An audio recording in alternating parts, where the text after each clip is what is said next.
Good afternoon. My name's Connie Boyer. I'm Mayor of Fairfield, and first off, I want to apologize for my dress and my hat. I don't normally wear this getup, but I just came from the Hospital Foundation golf tournament. We've been playing golf all day, and just came from the course. And today I have with me Matt Nelson, who is the Superintendent of Evergreen Cemetery. He tells me he's the lucky 13 superintendent, and he's got quite a history with Evergreen. So why don't you give us a little snippet of your history with Evergreen? Sure. So I started working at Evergreen like so many high school kids do. It was like 95, 96, and worked there for a few summers, and then I went on to Whitney Monument Works, where I was the stone cutter there for 23 years. But in the meantime, every year I would continue working at Evergreen with Ralph, and anytime he'd go on vacation, I was the guy digging the graves or helping out. And so I've been part of Evergreen for, like I say, I think next year will be 30 years, so quite a long time. And yeah, so like I say, it's... And Ralph did it for how many years, do you know? Oh, Ralph was pushing 30 years, I bet. I want to say he started in 85, I think, is when he started. So, yeah, I mean, we started in 1870, and I'm the 13th. You know, Ralph took up a pretty good chunk there, but yeah, hopefully I don't have to do it for 30, but. Yeah. All right. Well, thank you that you're doing it. Yeah, but we are, you know, we started in 1870, which makes us the second oldest entity in Fairfield. Next to Jefferson County Mutual, I believe, is who has number one. And so we've been around for a long time. Wow, I didn't realize that. Yep, second oldest entity, and hopefully we're going to make it another 175 years. So. Yeah. Well, one of the reasons that we are really talking about the Evergreen Cemetery is just understanding the condition and what's going on out there, and the endowment fund that you're trying to raise. So we want to hit on several of these points. Absolutely. So was it last year or the year before you started in the endowment? And tell us why and how that came about. Sure. So in November it'll be 2 years, and so I think for our short period that we've had it, we're doing pretty good. The reason we're doing it is, you know, we're a non-tax supported 501c13 nonprofit perpetual care cemetery, which, if you don't know what perpetual care is, it means of every lot sale we sell, 20% of that automatically goes into our perpetual care account, and then we can't touch that money, but we get the interest off of it, which doesn't add up to a whole lot, but there's always something in the kitty anyway. So, you know, cemeteries are always running not much profit there. I mean, they're just not a...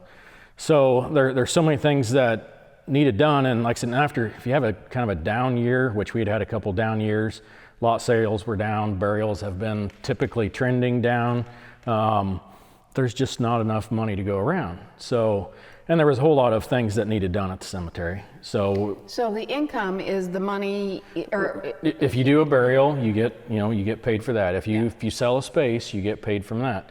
Other than donations and, you know, mowing the city portion, and other than that, I mean, that's about your only revenue stream. Right. So you still have all your payroll, all your fuel, all your expenses.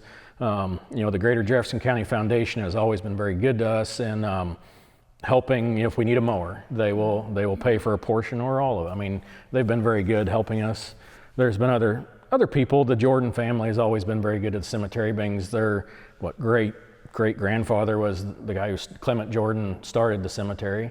And so the Jordan family has always been good to us, but if it wasn't for donations and stuff, we just don't have the money. And Unfortunately, most cemeteries are like that, unless they are ran by the city, which, and like I was saying that the other night, you know, we're one of the very last perpetual care lot owner-owned cemeteries. You can go to Washington, Ottumwa, Mount Pleasant, they're all city funded and city ran completely. Right. So we're one of the last, which we're proud of. We're able to, it's taken, you know, a lot of years of just not spending money unless you had to. And I know there were certain times in the 80s, maybe early 90s, where they just didn't, they were picking which bill to pay because things were that tight.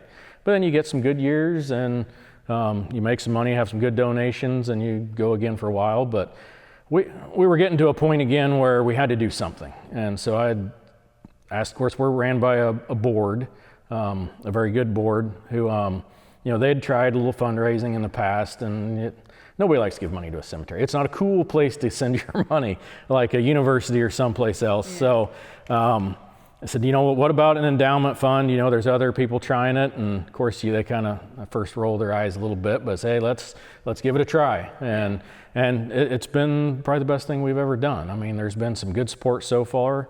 It's kind of slowing down a little bit, but it'll pick back up. I mean, I'm sure it'll go in spurts. But there's you have what's the goal? 2 million? The goal is at least 2 million. You know, okay. When we first started it, you know, because 2 million would produce a revenue, if we take 4% off every year, that'll produce $80,000 a year. Sure. You know, originally I'd said, you know, let's go for 3. I mean, 120 would be a whole lot better. And they're like, well, let's make it realistic, you know, and they were right. I mean, 2 million is a heck of a goal, but 80,000 every 80,000 on top of everything else would really get us heading in the right direction. Yeah. And we could start getting some of these projects done that have just been put off for so long because there was just no money. Yeah. So let's clarify from this, you know, because sometimes people will say, why does the city give money to Evergreen Cemetery? And I want to be clear that in the last few years, the city, local option sales tax, it doesn't come out of your, what you give in property taxes. It comes out of local option sales tax, and it's been about $50,000 a year, because part of that cemetery does belong to the city of Fairfield, the old part of the cemetery. Right. And that's about how much percentage of the whole cemetery? I think it was 15%, I think, okay, is what I had figured. You know, it's not a huge percent, but it still takes us a day to mow, a day to trim. I mean, it takes time to take care of it, and we take care of it just like we do Evergreen. I mean, it really, if you walk out there, it all looks the same. I mean, nobody can really even know that there is a difference, which is the way we want it. I mean, we want to take care of it as best we can. But yeah, I mean, we always had a deal with the city that we would take care of it, and you know, over the years, costs have gone up, so we've tried to request more money. Right. But most people actually think that Evergreen is city-owned. Right. I would say the majority of people think Evergreen is city-owned, and it's just not. And we, from the city standpoint, we're trying to keep it a 501c3 and keep it in that ownership. I think it's hopefully we can do that. Yeah, we feel like we're providing a service and we're getting some money in return, plus a little compensation just to kind of keep us going in the right direction. And now, if we ever built the endowment up to 4 or 5 million, maybe, you know, I'm sure we could start. We probably wouldn't do it for free, but we'd do it for, you know, minimal cost, you know, if we did build it up enough. So what are some of the challenges right now that what are some of the projects you're doing? The biggest challenges are, you know, well, like the stone resetting. So many stones have just, well, like say 100 since 1870. So, I mean, in time, some of those foundations go bad, just hillsides take effect. I mean, stones topple over. And, you know, they've always said, you know, when you purchase a stone and they put in the foundation, you're not buying it from the cemetery. You're buying it from your local monument company or whoever. So they've always said, you know, that the responsibility should lie with the family because they're the ones who purchased it. And technically, that is the case. Well, in my opinion, you can only use that excuse for so long. You know, because lots of the families aren't even around anymore. Right. You know, everybody is either deceased or just moved away, and the families aren't there. And you can only mow around these things. They look trashy. It takes twice as long to mow and trim around. And it just doesn't, you don't take much pride in stuff like that. So I haven't taken it on myself, but like I say, we're trying to start resetting some of the stones. And we did 5 this year, and they look and everybody wants to know, well, why'd you pick those? Well, they were kind of in a high traffic area. Everybody sees them, everybody complains about them. So we started there.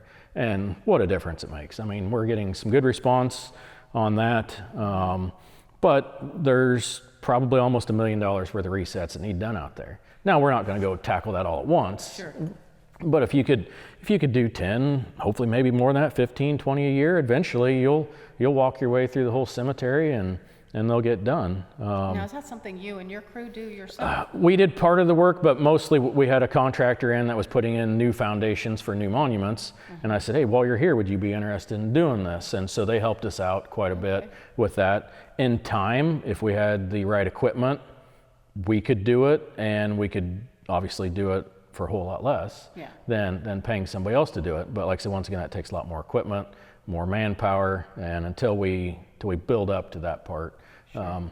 But the headstones are, you know, I kind of have a list of goals that I would like to see while I am superintendent. The headstones reset is one of those. The streets are, when we just had our Memorial Day, you know, everybody was out there for Memorial Day. A ton of people flock out there, and it's great. But, you know, when they're driving through and and they say it looks beautiful, everything looks beautiful, but man, your streets just suck. And it's like, yeah, and they were redone in the 50s or 70s. And so it's, you know, it's 50 years, you know, it's just, it's time. But we got a quote to resurface those, and, you know, and that's been 2 years ago, I think, and it was $640,000. So by now it'll be $700,000. Yeah.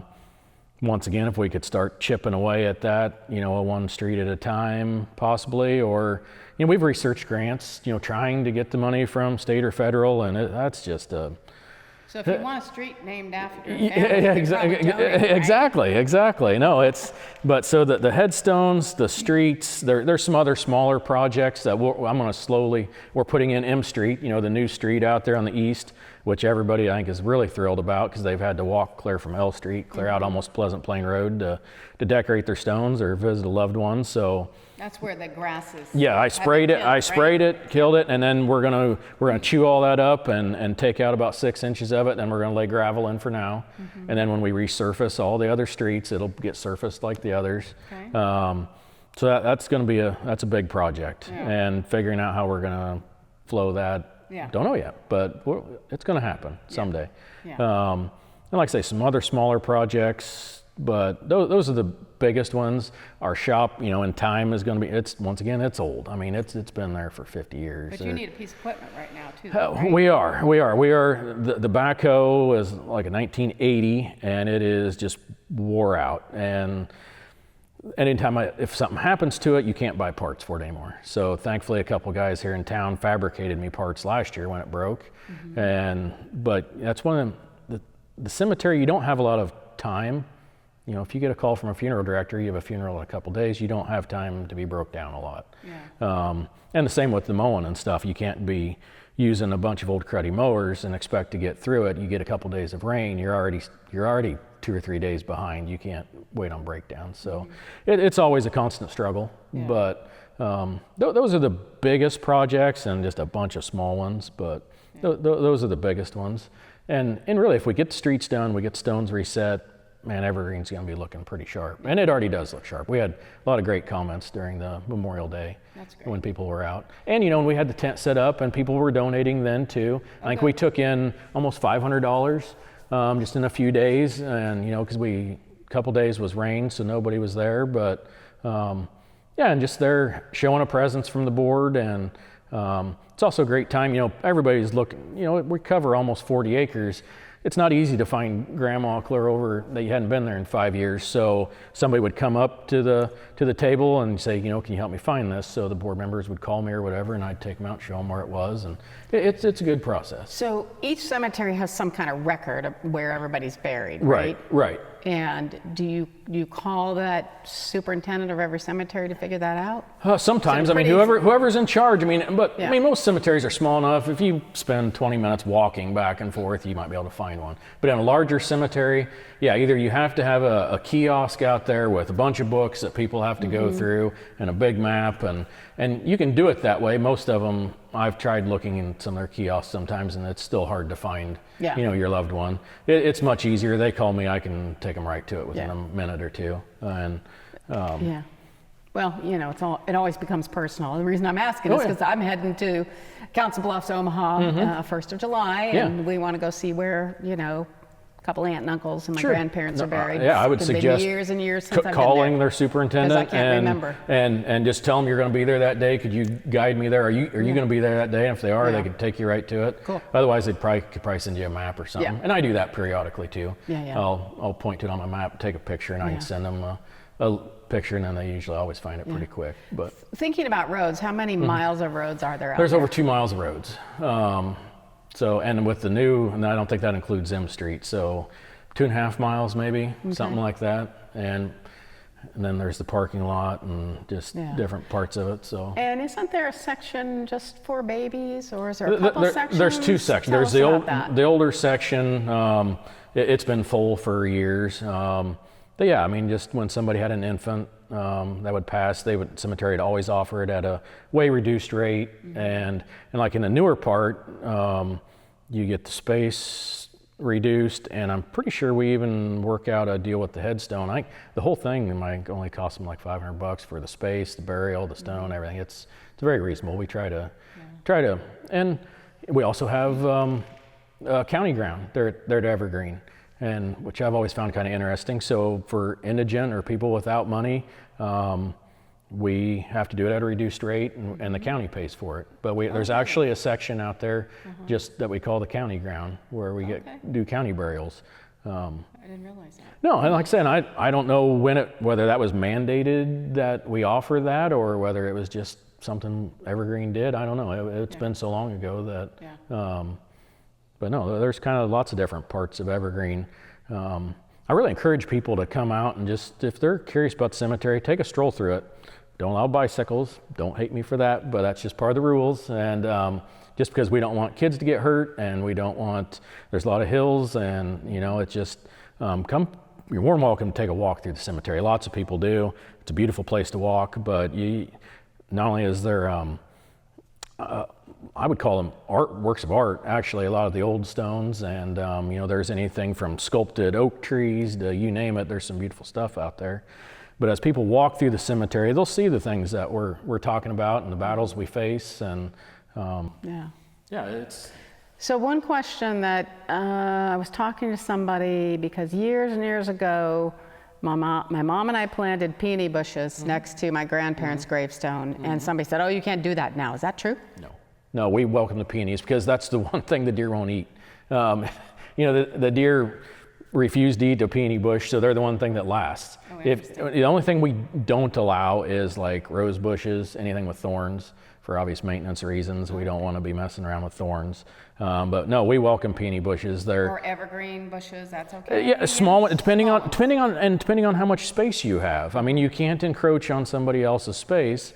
And so if you have 2 or 3 lots and you want to put a small little evergreen, well, I'm sure we can make it work. Okay. But no, the peony bushes are great, because they look nice this time of year, always right for Memorial Day. Right. And like I said, the deer don't bother them. We get a lot of people trying to plant fresh flowers, and the deer just wait until that evening, and then I get yelled at for whacking their flowers off with the trimmer, and it's like, no, I didn't touch your flowers.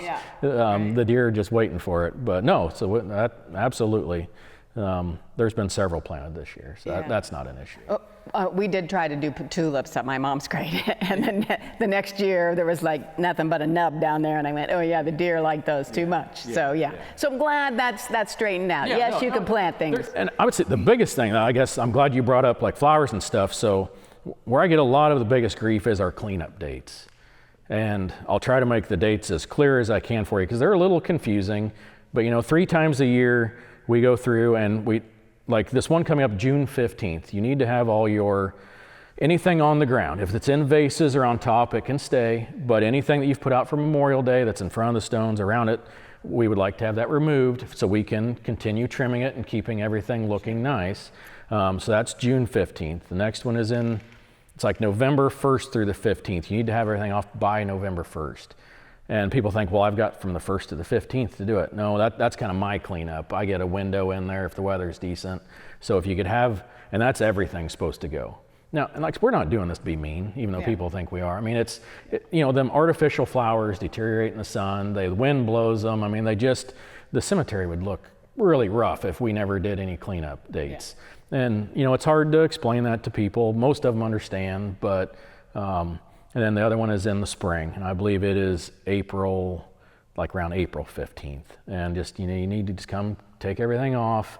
And then as soon as I do my cleanup, you can put it right back out there. And then as long as it's in vases or on top, it can stay till November. So you have pretty much all year. But I get quite a bit of grief about, if I remove somebody's flowers, and rightfully so, I understand it, but it's been the same dates for like 30 years. I mean, So I appreciate people's patience with that, because we're not trying to be mean. We don't want to upset anybody, but we have, at the same time, we want to maintain the cemetery and keep it looking as nice as we can. And I did start I put like some metal fencing out, and I started just putting stuff in there, and the people have what they wanted. That actually went over really well. Before, it was going right in the dumpster, right to the landfill, and that just seemed like such a waste to me. So now I put it in a metal fencing and give them 2 or 3 weeks, and people can pick and choose what they want, and lots of times there's not a whole lot left. So they're they're reusing the flowers, and I know some people take them out to nursing homes, make bouquets out of them, make different things. It's just a good use of them instead of going straight to the landfill.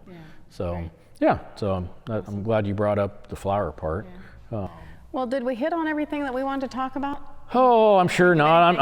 As soon as I leave, I'll think of a million other things, but I think that's the majority of it, is just, anybody that does want to donate to the memorial fund, not the memorial fund, the endowment fund, they can send a check to the cemetery at 510 East Stone. They can come out and see me, and we can talk about it then. It is a tax deductible donation.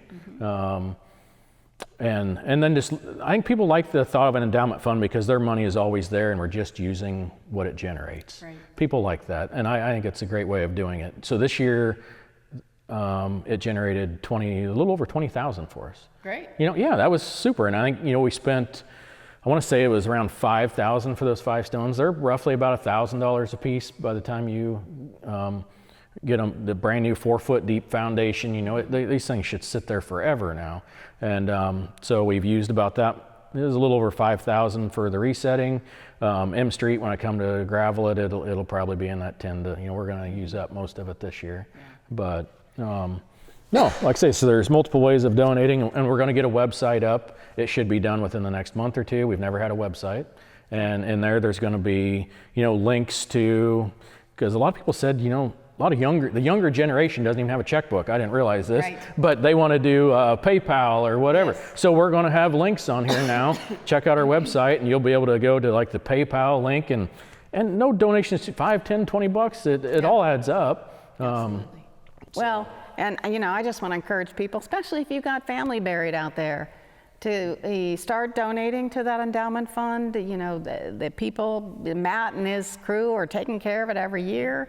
And it's a little bit of our responsibility to our family that we help and build that endowment fund or donate a little bit every year to trim around our family's graves. So thank you, Connie, for having me out. And once again, I just encourage people to come out to the cemetery. And if you're lucky, I won't put you to work, but come out and see us and help support Evergreen Cemetery. So thanks, Connie. Great, thank you. Yep.